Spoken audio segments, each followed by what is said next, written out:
아니 너를 보라고 나 나오게. 네, 조금 전에 목소리보다는 내가 목소리가 더 나쁘지만 리얼감이 있잖아요. 내려도 돼요? 얼굴이 안 보여요. 이렇게 하면 뭐예요? 네. 아니 비가 오고 바람이 불어가지고 아까 법문 강의를 좀 했어야 되는데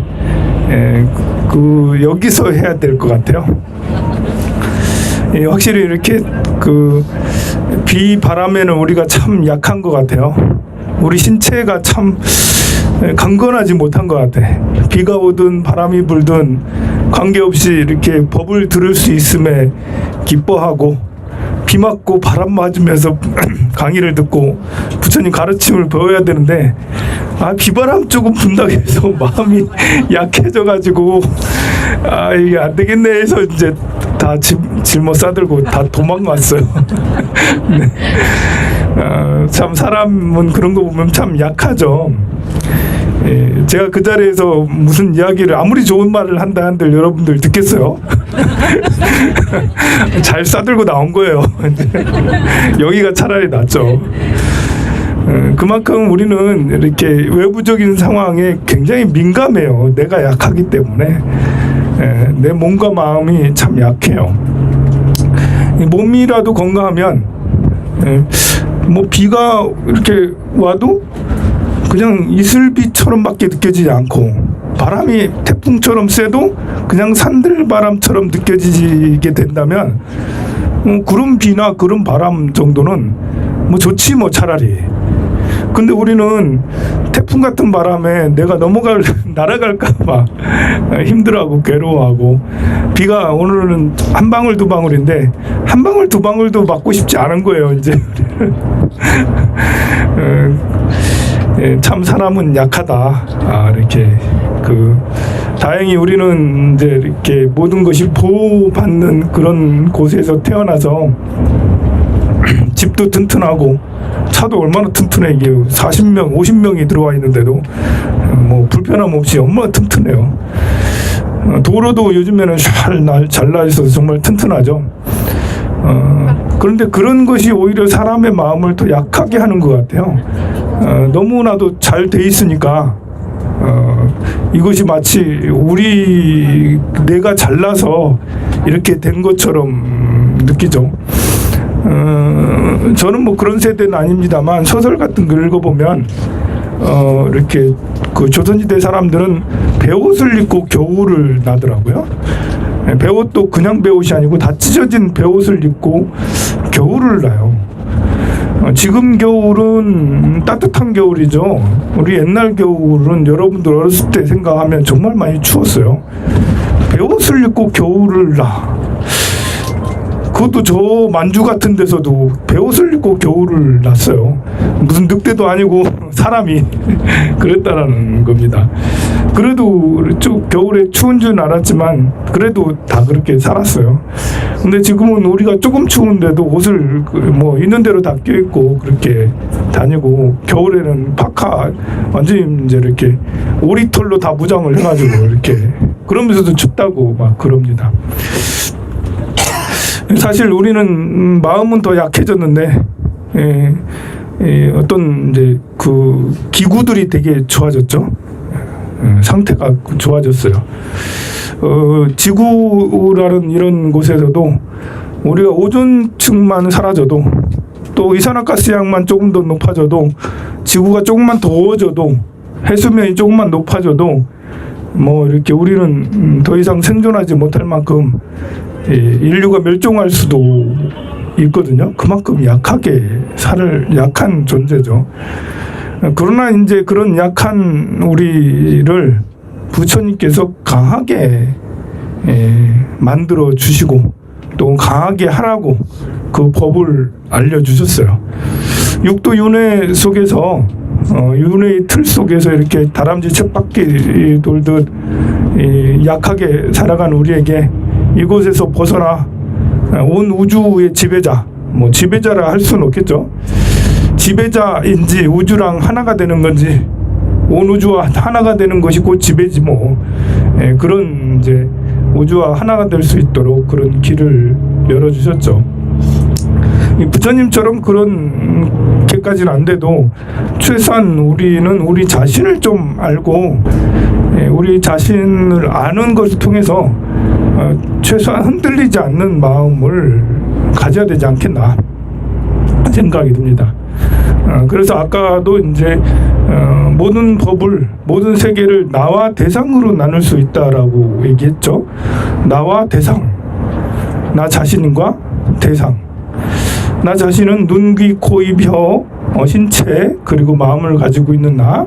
그리고 대상은 보여지는 것, 들려지는 것, 맛보여지는 것, 그리고 냄새 맡아지는 것, 또 접촉되어지는 것, 그리고 이런저런 생각을 할 수 있는 것. 이렇게 나눠져 있는데, 우리가 이제 이렇게 내 마음이 튼튼하지 않으면 외면적인 것에 너무 휘달리게 돼요. 아까처럼 비바람이 불면 괜히 불편하고 여기서 더 있고 싶지 않아, 나는 편한 곳으로 가고 싶어 라고 이렇게 하게 되죠. 그때 마음이 혼란스러워요. 사실 우리는 그것 때문에 마음이 혼란스럽기도 하고, 또 비를 많이 맞아서 기분 나쁘기도 하고, 뭐 이래저래 이제 날씨 때문에 기분 나쁜 것이 적지 않게 있어요. 그리고 또 사람 때문에 기분 나쁜 것도 굉장히 많죠. 사람이 거짓말을 하거나 모함을 하거나 아니면 배신을 하거나 아니면 이제 남에게 사기를 치거나 이런 것을 보면 굉장히 분노하고 화가 나요. 그것도 역시 내 마음이 흔들려서 그런 경우가 많죠. 그냥 이제 정의로운 마음에 저놈 나쁜 놈이다, 박근혜가 전부 나쁜 짓을 했다, 이명박이 나쁜 짓을 했다, 그러면서 내가 뭐 크게 화나는 건 아닐 수도 있지만 내 앞에 당한 것들은 굉장히 화가 나죠. 그러면서 이제 사람들에 대해서 뭐보다 못한 놈 이렇게 생각을 하는데, 사실 가만 보면 우리가 자연 환경에 마음이 휘둘리는 거나 사람들로 인해서 마음이 휘둘리는 거나 어찌 보면 별 차이가 안 나요. 근데 자연 환경에 대해서는 어쩔 수 없는 거니까 고칠 수 있는 게 아니잖아. 우리가 고칠 수 있는 게 아니잖아. 날씨를 조절할 수 있는 것도 아니고, 뭐 산을 옮길 수 있는 것도 아니고, 뭐 바위를 어떻게 할 수 있는 것도 아니기 때문에 우리는 거기에 대해서는 원망까지는 하진 않죠. 태풍으로 인해서 뭐 차바로 인해서 태화시장이 다 물에 잠겨도 차바를 탓하는 게 아니라 중구 총장을 탓하고 아니면 정부를 탓하고 이제 이렇게 날씨 기상 관계자를 탓하고 막 이러잖아요. 날씨를 탓하지 않고 다른 걸 탓합니다. 그런데 이제 우리가 살아가는 사람들도 가만히 생각을 해보면 사람이란 존재가 물론 이제 이렇게 바꿀 수도 있겠죠. 우리가 이렇게 해서. 근데 사람들도 이게 욕심 많고 어리석고 맨날 화내고 이런 것이 고쳐지질 잘 않아요. 남을 배신하거나 아니면 모함을 하거나 이간을 하거나 이런 것이 쉽게 잘 고쳐지지 않고 어떤 사회 현상처럼 되게 많은 사람들이 그렇게 하고 있는데, 그것 때문에 내가 괴로워하고 슬퍼하고 미워하고 그럴 필요까지는 없어요. 가만 생각해 보면 그런 거 하나하나에 우리가 민감하게 저놈이 저렇게 배신 때렸으니까 보지 말아야지, 저 미워 죽겠네 이렇게 하면 우리가 살면서 어쩌다 보니까 내가 의도하지 않았어도 남을 등 돌린 적이 한두 번이 아니잖아요. 솔직히 고백하건대 다 있어요, 보면. 그러면 하나하나에 너무 민감하게 생각하면 세상에 만날 사람 하나도 없고 나 자신조차도 부끄러운 사람이 되죠. 그 사람들이 하고 있는 그런 것에 차라리 무심해지는 게 더 나아요. 하나하나에 다 민감하게 생각하기보다는 사람이기 때문에 그럴 수 있다. 뭐 이렇게 사람이니까 저렇게 욕심내는갑다. 사람이니까 저렇게 사기치려고 저렇게 하는갑다. 모함하고 이간하고 양설하고 그러는갑다. 참 추하지만 그것 때문에 내가 괴로워하지 말자. 내 마음을 그것 때문에 괴로워할 필요는 없잖아요. 내 한 몸 살아가기도 바쁜데 내 하나 이렇게 그 번뇌에서 벗어나고 깨달음에 이르기도 바쁜데 그 사람 때문에 내가 괴로워서 밤잠을 못 이루고 그 사람 때문에 분노해서 막 마음이 화가 나고 짜증나고 아니면 무엇 때문에 남들 것 때문에 시기 질투나 욕심을 내고 그럴 필요는 없다 이거죠. 냉정하게 좀 살아가자고요. 냉정하게. 그래서 스스로 우리 여러분들 보고 제가 뭐 이렇게 신묘장구 대단한 일을 늘 하라, 뭐 관세음보살을 늘 하라, 사경을 늘 하라는 것은 이 밖으로 끌려가는 마음을 안으로 돌이키게 하기 위해서 그런 거예요. 밖으로 끌려가는, 그러니까 무엇 때문에 화가 나고 짜증나고 욕심내고 하는 이런 것에서 벗어나서 내 자신으로 돌아오면 그게 영향을 덜 받게 되고 거기에 여여할 수 있기 때문에 자꾸 이렇게 사경하고 독송하고 염불하고 절하고 그렇게 하라고 하는 이유입니다.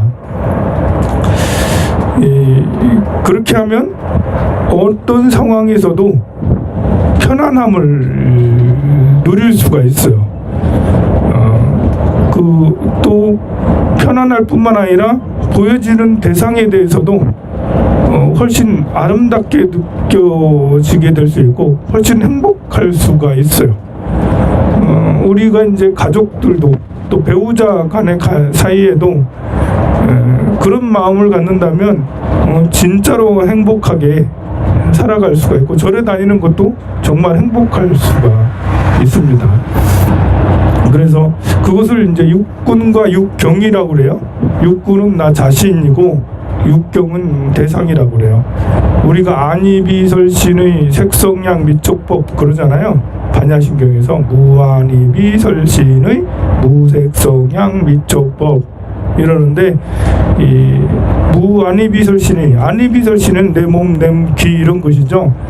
왜 무라고 했냐면 눈이 없다, 귀가 없다, 코가 없다, 입이 없다, 신체가 없다, 마음이 없다 이렇게 하는 이유는 눈으로 보지 말고 귀로 듣지 말고 혀로 냄새 맛보지 말고 코로 냄새 맡지 말라. 거기에 끌려가지 말라. 또 다른 의미로는 그런 것들은 공한 것이다. 냄새 맡아지는 것도 공한 것이고 들려지는 것도 늘 변해가는 거고 맛보여지는 것도 지금 맛하고 또 다른 때마다하고 또 달라지고 또 냄새 맡아지는 것도 변해지는 것이다. 그러니 집착할 게 없다. 이런 이야기들을 하게 하는 거죠. 그러니까 결국 반야신경의 그 말씀은 나 자신을 더욱더 튼튼하게 만드는 거예요. 우리가 이제 고생하면 젊어 고생은 사소한다 라고 하잖아요. 고생을 하다 보면 그 마음이 이제 그런 것에서 좀 무뎌져요. 예민해지지 않는다는 거죠. 뭘 예민하게 느껴진다는 것은 냄새 맡고 보여지고 들려지고 그것에 예민하게 느껴진다는 것은 고생을 그만큼 안 해서 그래요. 고생한다는 것은 고생하다 보면 그것이 무상함을 알게 돼. 그 남자 여자가 서로 성적인 욕망을 내려놓으려면 남자 때문에 죽도록 힘들고 여자 때문에 죽도록 힘들어 보면 정내미가 떨어져. 그래서 성관계 이거 뭐고 필요 없어 이런 이제 그래서 성관계가 얼마나 무상한지를 알게 되죠. 돈 때문에 돈에 대한 욕심을 내려놓으려면 돈 때문에 고생 좀 해봐야 돼. 돈이 얼마나 사람들을 추악하게 만드는지, 돈이 얼마나 내 자신을 더럽게 만드는지 그걸로 진탕이 돼서 내가 고생하고 상대도 고생하는 것들을 본다면 재물에 대해서도 욕심이 떨어지게 되죠. 명예에 대한 것들도 마찬가지죠. 칭찬받으려고 하는 그 마음이 얼마나 나에게 그 괴로움을 주게 하는 건지, 또 사람들이 그런 것 때문에 얼마나 이렇게 번뇌가 많아서 서로 갈등하고 하는지, 서로 칭찬받으려고 얼마나 갈등을 많이 해요. 더 잘 보이려고 남한테. 그걸 위해서 돈을 벌고 그걸 위해서 뭘 하는 일들이 너무 많은데, 가만 앉아서 이렇게 보면 참 그 무상하고 괴로운 일들이죠. 그러면 이제 그런 명예나 칭찬받고자 하는, 관심받고자 하는 욕구에서 많이 떨어질 수가 있어요. 그게 이제 철이 들어가는 거고, 고생을 하다 보면 그런 것이 이제 느껴지고 보여지게 되는 거죠. 젊어서 고생은 사서도 하는데, 젊어서뿐만 아니라 나이 들어서도 고생은 사서 하는 게 좋습니다. 그리고 여러분들의 삶이 지치고 힘들고 그렇다고 해서 내가 인생을 잘못 살았다라고 생각하지 말고, 내가 얼마나 잘 살면 이렇게 고생이 나한테 올까, 힘든 것이 나한테 올까, 오히려 공부하라고 이렇게 하는갑다라고 생각하면 더 좋겠습니다. 너무 재미없는 얘기를 해서 그런지 원래 차 타면 다 졸린 거예요. 이게 차 타면 그냥 아무리 좋은 말을 해도 졸려요. 너무 신기하더라고요. 이게 차를 타면 저절로 졸음이 와. 이게 차가 흔들리는 이것이 사람에게 이렇게 좀 그 저절로 이렇게, 이게 환경이죠, 환경. 그 사람이 이렇게 약해요. 보면 차 탔다고 졸고, 또 뭐 이제 밖에 나갔다고 뭐 하고, 비 온다고 뭐 하고, 바람 분다고 뭐 하고, 또 밤이라고 또 어떻고, 또 새벽이라고 어떻고, 저녁이라고 어떻고, 그렇게 이제 내 스스로의 마음을 더 잘 챙긴다면 그런 것에서 조금 덜 예민할 수 있는데, 너무 이렇게 외부적인 환경에 예민한 것 같아요. 그걸 좀 우리 극복하는 불자가 되도록 노력합시다. 성불하십시오.